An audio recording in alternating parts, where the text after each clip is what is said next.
Bonjour à tous et bienvenue sur Chess.me. Alors aujourd'hui, je vous accueille dans un endroit très différent d'habitude, comme vous pouvez le voir. Aujourd'hui, on va faire des échecs dans la réalité virtuelle. C'est un superbe appartement avec vue sur un lac. C'est vraiment très joli. Euh, et ben écoutez, la réalité virtuelle, c'est évidemment l'avenir. Alors, ce qu'il y a, c'est que vous voyez pas exactement ce que je vois, parce que vous voyez en deux dimensions. Donc, vous voyez, on va dire, les choses, l'environnement devant vous.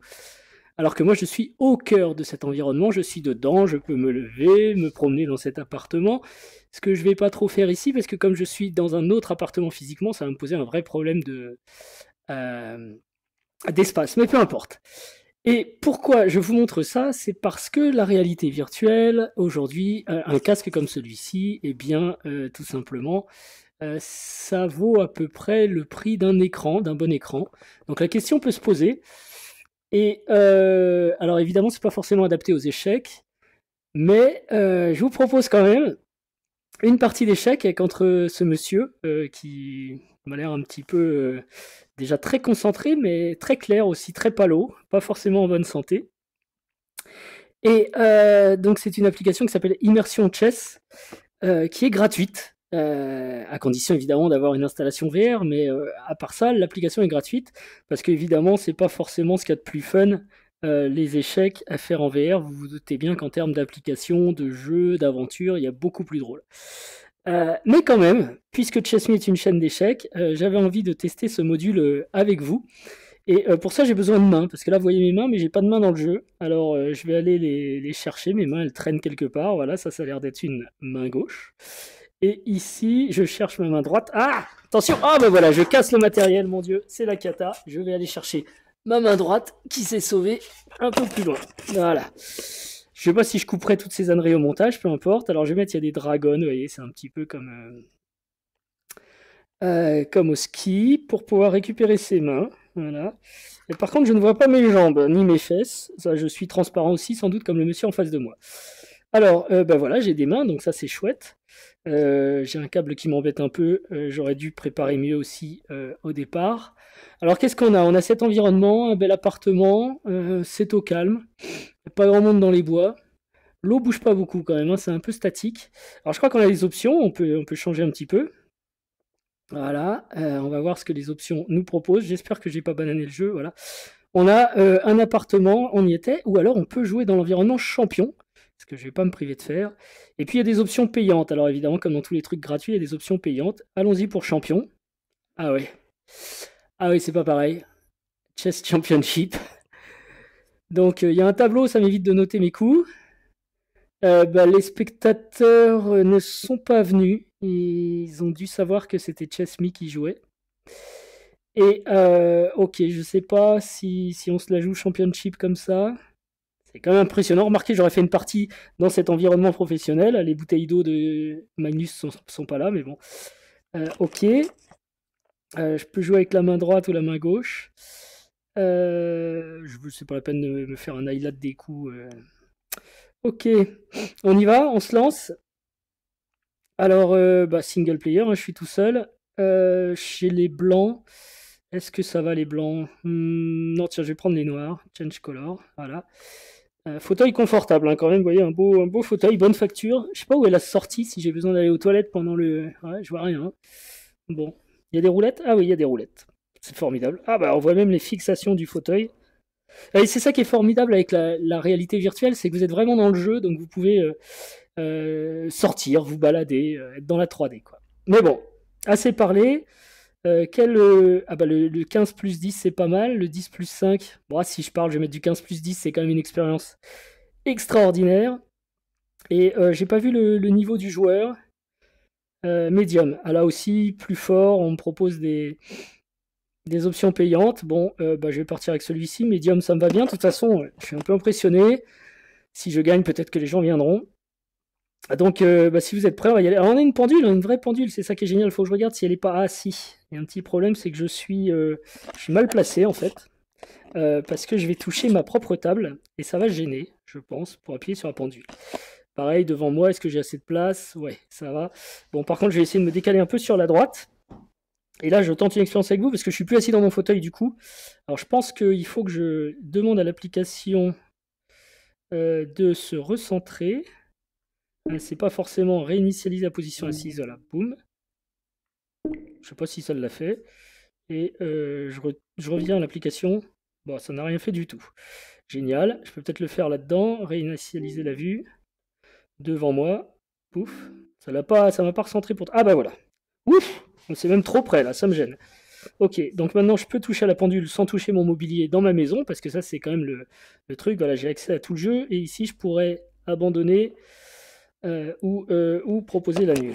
Ok, bon bah puisqu'on est bon, on y va, c'est parti. Alors, le monsieur joue E4, plutôt agressif. Alors j'ai pas bien regardé, mais il a pas l'air de vouloir rigoler. Hein. Je sais pas s'il est chatouilleux. Je peux pas lui chatouiller le nez, lui. Bon. Ok, il se déconcentre pas facilement. Sicilienne, quand même. Alors c'est cool parce qu'on appuie sur la pendule, vous voyez. Ça j'aime bien. Bon, lui, il a l'air de connaître ses ouvertures. Hein. Il a l'air au point. Alors, les impressions. Bah déjà, j'ai pas besoin de ma main gauche. Ce qui est quand même quelque chose de cool. Je sais pas si on peut faire ça. Je sais pas où la poser. Par contre, je suis parti loin, il me semble, dans mon environnement physique réel. Donc voilà. Hop, et là. Hop, on va pas la laisser là. Qu'est-ce que je peux dire? Bah, j'ai vraiment l'impression d'être devant un bel échiquier, genre taille 6. Ça, c'est cool. Du coup, l'entraînement visuel est plus réel que quand on joue sur une application internet, hein, sur Lichess ou chess.com. Là, j'ai la même sensation visuelle que lorsque je joue sur mon vrai jeu. Sauf que j'ai l'impression de jouer avec un masque de plongée. Ce qui est pas faux d'ailleurs, je joue avec un masque de plongée. Ah, je suis passé de l'autre côté comme j'avais les noirs. Mince, j'avais pas fait gaffe. Ok, d'accord. Bon, eh bien écoutez. Alors les trucs, je sais pas si vous voyez sur l'écran les lignes bleues qui s'affichent, là c'est si je sors de mon environnement de jeu que j'ai préconfiguré, ça veut dire que après... Ah, j'ai pas appuyé sur la pendule, donc il joue pas. T'es un petit malin, toi. Qu'est-ce que je disais? Donc voilà, ça me protège pour pas que je touche mes murs dans ma maison, en fait. C'est un signal d'alarme. Parce que là, évidemment, je suis dans un autre environnement, je l'ai déjà dit. Alors apparemment, sicilienne variante Maroxy dans la Polsen, il connaît ses ouvertures. Hein, Ah oui, j'ai vu ma pièce tomber. On peut faire tomber les pièces comme ça. C'est vrai, je peux tout lui mettre par terre. Ah ouais, bah tiens, amusons-nous, allez, dehors, voilà. Bon, je reprends. Ah, il remet tout assez vite quand même, il s'énerve pas. Faut pas que j'oublie la pendule. Ok. Ouais, ça m'a bien plu, ça, quand même, je vais la retenter. Pouf, allez. Ah, puis vous avez vu, elle vole bien en plus, la pièce. Bon, blague à part, c'est plutôt bien joué. Alors l'immersion est totale, hein, donc on a vraiment l'impression, bon, il y a que on a vraiment l'impression d'être dans la vraie vie. Il y a que l'adversaire qui est quand même tristoun, mais bon, la réalité virtuelle, c'est l'avenir, je pense. Hein, comme je l'ai dit, ça se démocratise, les prix deviennent de plus en plus abordables, et bah là, rien qu'en jouant, si j'imagine la même chose sur un chess.com ou un Lichess, un module réalité virtuelle, Lichess qui fait du VR, s'il vous plaît, faites-le. Parce que là, jouer des blitz en live ou des parties en live avec les gens sur cette interface, ce serait juste totalement énorme en fait. Bon alors du coup, évidemment, en termes de jeu, je sais pas trop quoi faire. Par contre, ça change pas. Hein, c'est pas parce que je passe sur la réalité virtuelle que je vais me mettre à mieux jouer. Donc là, j'hésite entre fou C5. Alors c'est mieux que les flèches aussi, je peux montrer les cases. Fou C5, fou E3, fou prend, pion prend, j'ai pas peur. Par contre, il y a fou G5 qui est plus embêtant. Alors est-ce que je dois jouer H6 pour empêcher fou G5? En même temps, si je joue fou G5, je serais peut-être content de jouer H6. Et si fou prend, pion prend, j'ai une tour qui va attaquer. Donc ce fou, il faut qu'il bouge. Oh, C5, ça semble être la meilleure case quand même. Et si cavalier A4, à la limite, il viendra en A7. Allez, je me lance. Mais ça veut dire que sur fou G5, je suis prêt à jouer H6 et à ouvrir la colonne H, quoi. La colonne G, pardon. Et il faut appuyer sur la pendule. Ok, donc lui va sûrement pousser avec C5 et je vais avoir un petit problème si je mets mon fou en A7.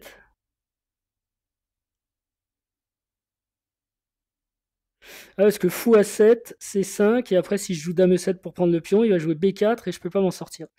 Donc j'ai mal joué ici. Par contre, je peux peut-être jouer fou D4. Tranquille, on s'installe, c'est une case centrale, elle est belle. Ok. Et là, il vient me chercher. Toi, t'as l'air d'être un bon joueur quand même, hein. Il est même pas chatouilleux, quoi. Il y a rien à faire. Ok, donc j'ai vraiment envie de faire H6, fou prend, pion prend. En même temps, H6, c'est un peu une perte de temps. Peut-être je peux me développer. S'il prend, je fais pion prend, tranquille. Donc un coup de développement, ça peut être... Alors il y a B5 qui est peut-être intéressant, comme son cavalier a bougé. Ou fou E6. B5, pion prend. Ce qu'il y a, c'est que mon roi va peut-être prendre un peu les courants d'air ici. Ah, j'ai aussi fou G4 qui attaque la dame. Fou G4, fou prend F6. C'est pas très bon. Donc, et sur fou E6, il y a quand même... Ah non, il n'y a pas F4 parce que mon fou est bien placé. Alors c'est vrai que je peux essayer de maintenir ce fou ici. En jouant des coups comme C5. Et B5, c'est intéressant parce qu'il y a pion prend, C prend par exemple, cavalier C3. Si au préalable je mettais une tour en C8, je pourrais lancer B5 et prendre un pion en C3 peut-être. Mais il faudrait que j'ai roqué, il faudrait plein de choses. Donc je pense que je vais peut-être tenter quand même fou E6. Ça n'a pas l'air mauvais, hein. Ah ouais, mais mon fou peut aller en B7 aussi. La vraie question, c'est est-ce que je vais jouer avec petit roc ou grand roc? Je peux jouer avec petit roc, hein. Si je me mets à faire des attaques à l'aile dame, je peux jouer avec petit roc. Et dans ce cas-là, si fou prend F6, je jouerai dame prend F6. Donc si je joue pour petit roc, autant faire le petit roc tout de suite, non? Ou alors je lance B5, C prend B, peut-être A prend B.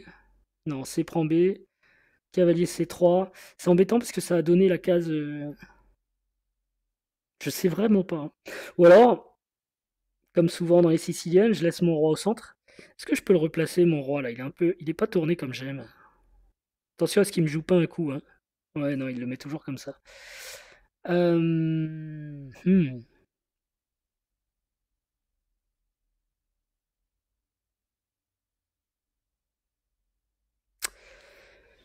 Ah là là, bon, je consomme beaucoup de temps. Je peux pas appuyer sur la pendule quand j'ai pas joué. Non, ça, j'ai pas le droit. J'essaye, hein, parce que des fois qu'il y a un bug, vous savez, c'est vite arrivé. Ça peut être drôle. Ok, fou et 6 paraît normal quand même. Mais un peu mou, quoi. C'est ça qui m'embête.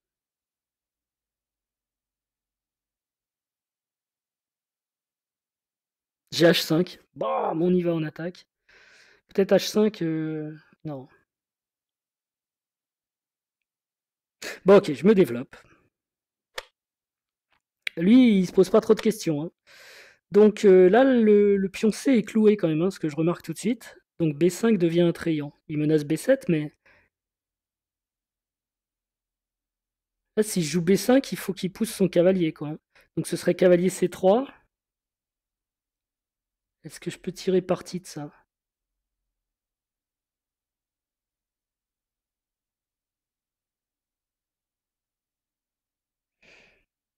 Pas sûr.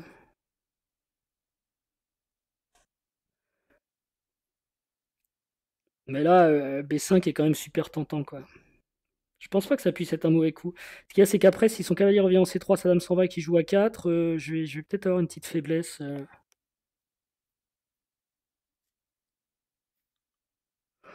Ou je peux me développer, hein, je peux jouer dame C7.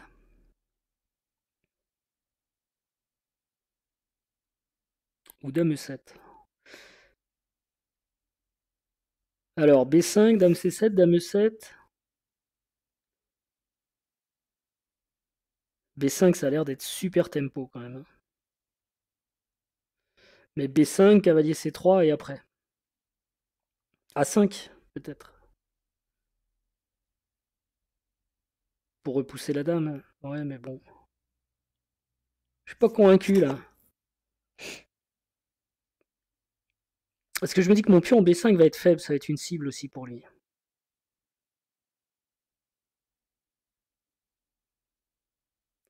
Bon, en même temps, je vais peut-être jouer ça avec dame E7, petit roc.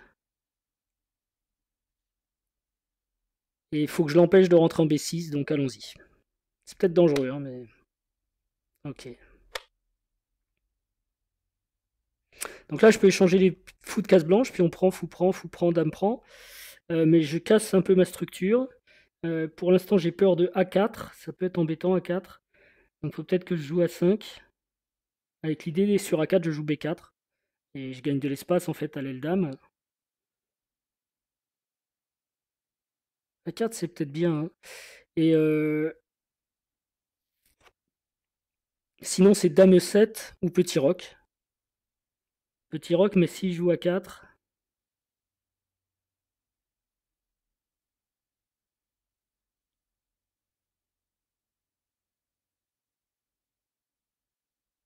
Ouais, je vais faire A5. Ok. Ah, d'accord, il en veut à mon fou. Et là maintenant, c'est embêtant parce que je peux plus jouer C5.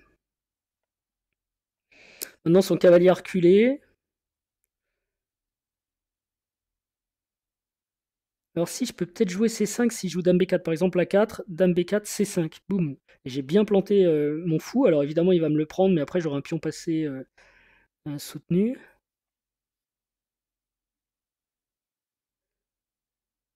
Je peux peut-être essayer A4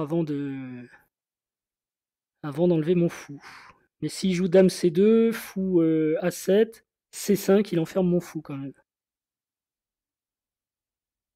Donc A4, finalement, je vais éviter.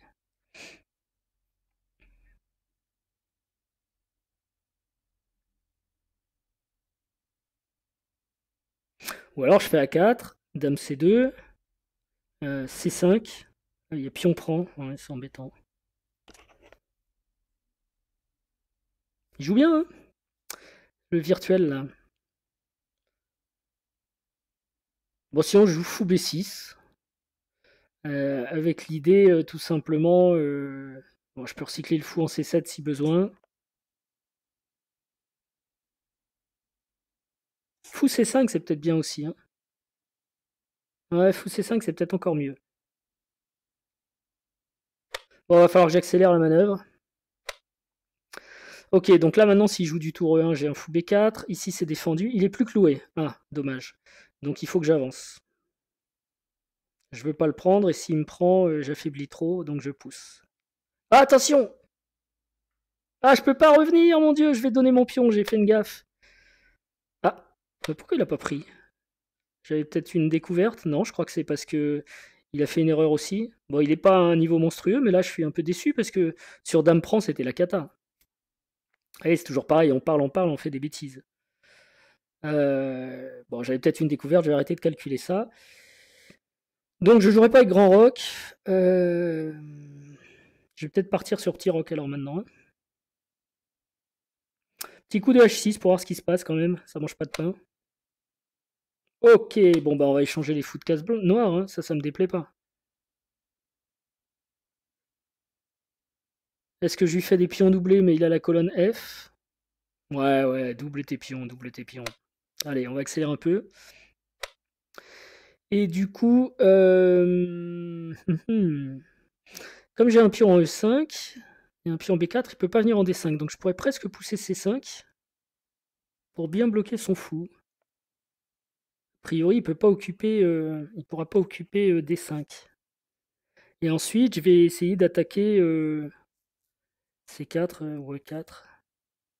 Par contre, il peut venir en F5. Il faudra que je joue G6. Ce qui est embêtant, ça affaiblit F6. Je peux jouer tout de suite cavalier G4. Cavalier G4, dame B6, va falloir qu'il défende. Hein. C'est peut-être un peu ambitieux comme plan, mais j'ai vraiment envie d'essayer. Allons-y. Ah, il y a tour F2, tour F3. On peut pièce touchée n'est pas jouée. Hein. Par contre, pièce lâchée. Ah oui, puis il va jouer C4 aussi. Bon, allez, je rock. Ça peut pas être trop mauvais. Ouais, madame est mal placée, j'avoue. Alors, si je joue dame B6, C4, C5, pardon, est-ce que c'est embêtant? Ouais, je trouve que c'est embêtant. Bon, là, tout de suite, il n'a pas de découverte. Allez, je pousse. Ah, ok, j'ai plus de cavalier G4, ça, on n'en parle plus. Et donc, bah, mon seul plan, maintenant, ça va être d'essayer de m'étendre à l'aile dame ou d'attaquer ce truc-là. Donc, pour ça, je peux mettre un cavalier ici. La dame en A6. Ouais, puis il va jouer B3 et on n'en parlera plus. Mais alors, ok. Je mets madame à l'abri. J'aurais peut-être du F6 après. La colonne A avec celle-ci. Ouais, avec celle-ci, parce que j'ai bien envie d'attaquer le long de la colonne A. Et donc là, il vient sur F5, voilà. Donc c'est là que je dois jouer G6 et je peux plus parce que je me suis fait avoir.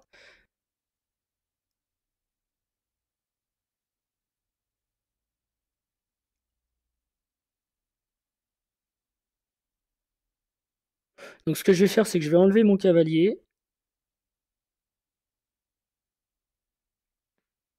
C'est un peu dangereux ce que je fais. Ouais, surtout qu'il a l'air de vouloir se recentrer dans le coin. Est-ce que je joue G6 là? Je pense, ouais. Attention, la case F6, hein, l'invasion sur F6. Oh là, il veut doubler les tours. Ça pas questionne, pas questionne.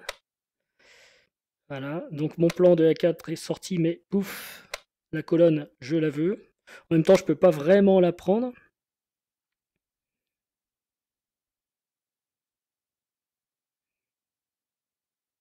Et à partir de quand je joue A4, moi? Ça, si je joue Dame D7, il y a tour D1, hein, très embêtant.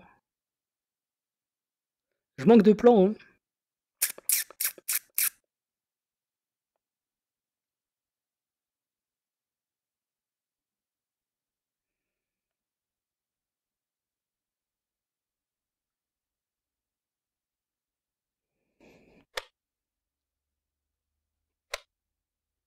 Qu'est-ce qu'il veut faire là? Il veut jouer à 3? Moi, je sais pas. Oh là là! Alors ça, par contre, ça sent l'erreur, il patiente, donc j'ai tour D2 tout de suite, ça clignote rouge dans tous les sens. Ah ouais, il s'en moque, trop fort le gars. Donc si je fais tour prend dame, tour prend dame.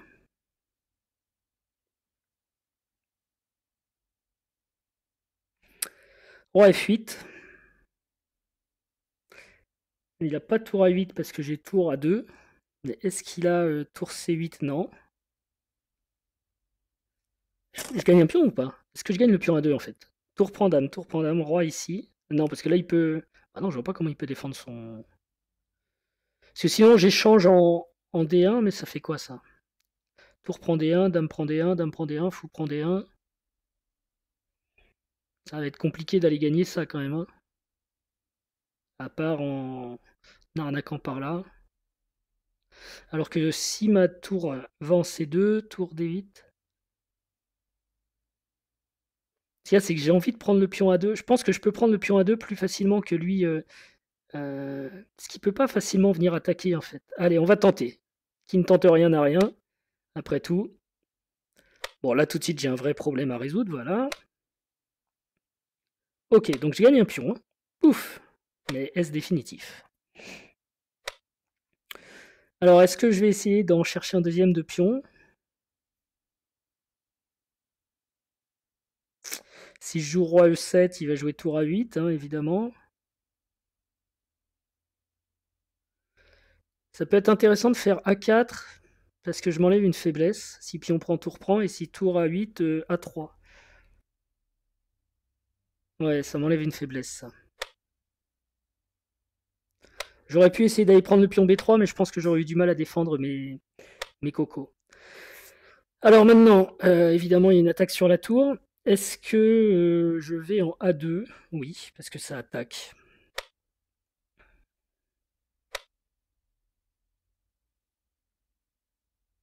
Et maintenant, il est peut-être temps de sortir mon roi.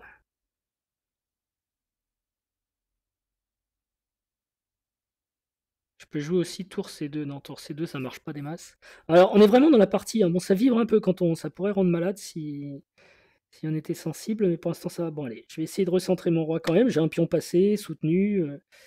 Voilà, c'est pas très grave s'il m'attaque. Je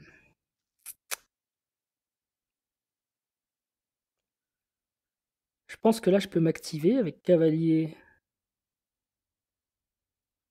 D6. Ok. Et si je fais cavalier prend C4, fou prend C4, fou prend C4. Ah. Cavalier prend C4, fou prend C4, fou prend C4. Si tour C6, je vais avoir B3. Tour prend C5, B2.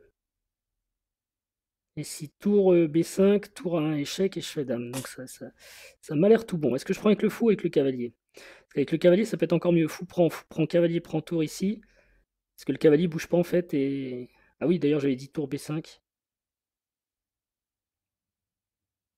Est-ce que je préfère avoir un cavalier à la fin? Ou un fou? Je préfère un fou. Plus fort quand même. Donc je commence avec le cavalier. Ah, mais si je commence avec le cavalier, il va peut-être faire tour prend échec. Ah ah, et mon fou sera plus. Alors je prends avec le fou. Mais il peut faire tour prend échec aussi. Non, tour prend. Fou prend E2. Et on regarde la pendule, on regarde. Elle est bien réglée cette pendule, ouais, ça va. Hmm. Cherchons l'inspiration. 37e coup, 3 minutes. Fou prend C4. Tour prend D6. Fou prend E2. Ah non, tour prend E... Non, ouais, fou prend E2. Si cavalier prend, reprend. Ouais, ça m'a l'air bien quand même. J'ai peur de me tromper parce que vous voyez, là, vous êtes sur une partie gagnante et puis d'un seul coup, vous faites la faute. La grande faute. Et c'est la cata. Est-ce que je prends avec celui-là? Allez, on y va. On n'a pas peur. Ah là là, tout de suite, il joue ça. J'aime pas quand il fait ça. Ah, c'est ça son arnaque? My God. Bon, est-ce que je libère mon fou? Je vais perdre des pions là. Je savais bien que ça se passait pas bien mon histoire. Où est-ce que je pars à dame? Est-ce que je fais B3 pour prendre C5, B2? Il peut plus l'arrêter. S'il fait tour échec intermédiaire, allez, on se lance. Ah, il y a cavalier qui va peut-être revenir, mon dieu, j'ai tout faux là. Euh...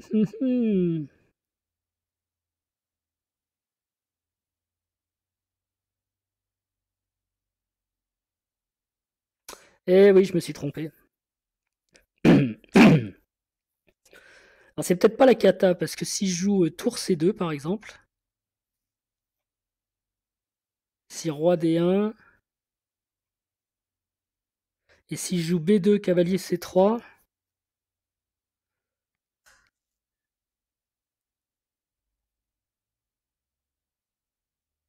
ou alors j'y vais tout doucement, tour C2, cavalier, roi D1, C2, enfin C4 pardon, tour prend échec quand même, je vais avoir du mal à...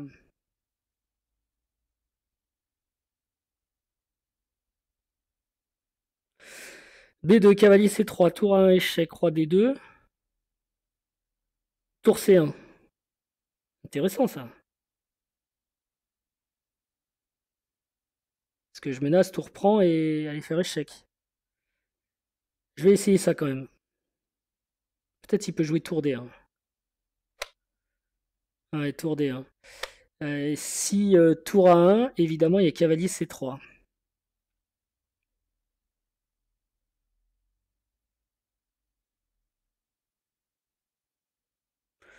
Et après tour C1. Oh là là, comment j'ai raté mon affaire.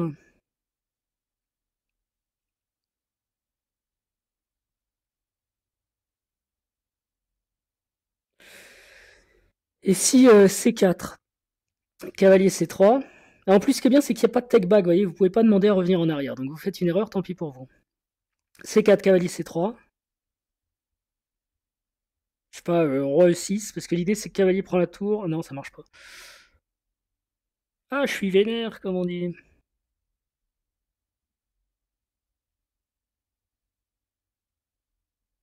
Et si je joue tour à 3, il va probablement jouer roi D2 ou cavalier C3.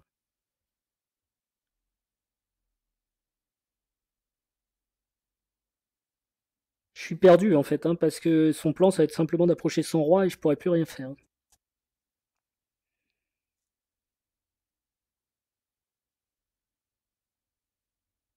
Alors je vais quand même tenter tour à 3, mais il va sûrement jouer tour B2, tour B1 pardon. Roi D2, ouais, même histoire.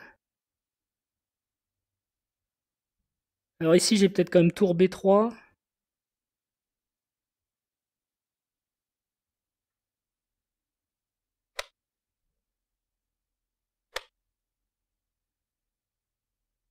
Ah ouais, mais quand il va jouer cavalier C3, je serais totalement bloqué. Bon, donc à la limite, voilà. À la limite, perdu pour perdu. C'est dommage, hein. C'était totalement gagnant. Ah là là, puis il est solide en plus. Est-ce qu'il est vraiment solide? Échec? Bah oui. Là, il a pas été solide sur ce coup-là. Alors, je reprends du poil de la bête. Par contre, vous avez vu, il joue vite, hein. C'est Mister, je joue vite. Donc du coup, je me retrouve avec... Ah oui, sur sa gaffe. Bah, c'est sympa, en fait, je trouve, parce qu'il joue, on va dire, humainement, hein. J'ai fait une gaffe, il en fait une aussi. Moi, j'aime bien, c'est distrayant. J'aime bien ce petit échiquier en bois. Ce grand échiquier en bois, il me rappelle ce que j'ai connu en Allemagne. Euh, Ok, bon, on va déjà attaquer. Il faut que je joue plus vite pour gagner quelques secondes. J'ai pas de raison de donner mon pion pour l'instant.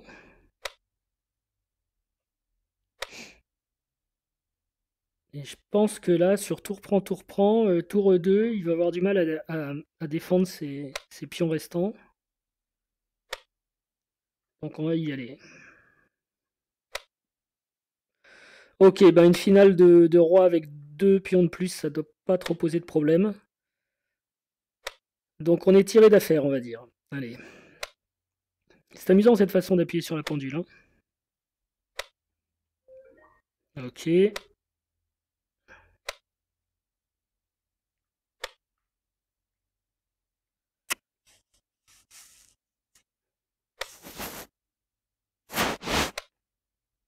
Candidat en avant.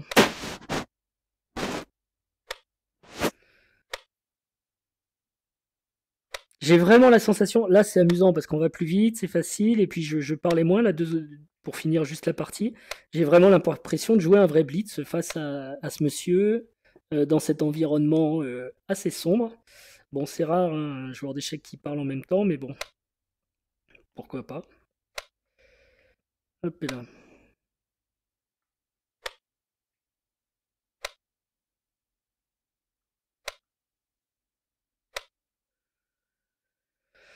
Alors il va m'obliger à aller jusqu'au mat. Ah voilà la dame. Je croyais qu'il allait falloir que je la récupère à un endroit. Hop là. Évidemment, comme souvent contre ces ordinateurs, on va dire basiques, il faut aller au mat, quoi. C'est le truc.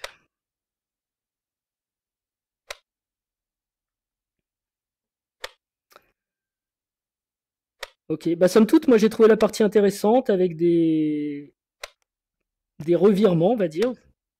Donc même dans les niveaux gratuits, on doit pouvoir trouver son bonheur. Parce que... allez, on va sortir.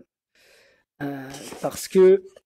euh, ah, vous êtes là, ouais, vous êtes là. Ah bah il faut que je garde parce que j'ai le micro avec moi.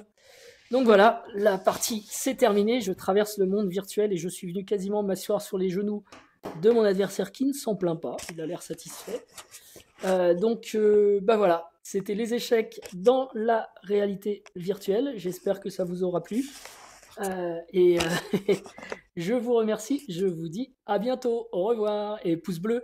Ça, franchement, des échecs en réalité virtuelle, vous n'en avez pas encore beaucoup sur YouTube. Donc, c'est une première. Ça mérite, je pense, un pouce bleu. À bientôt. Au revoir.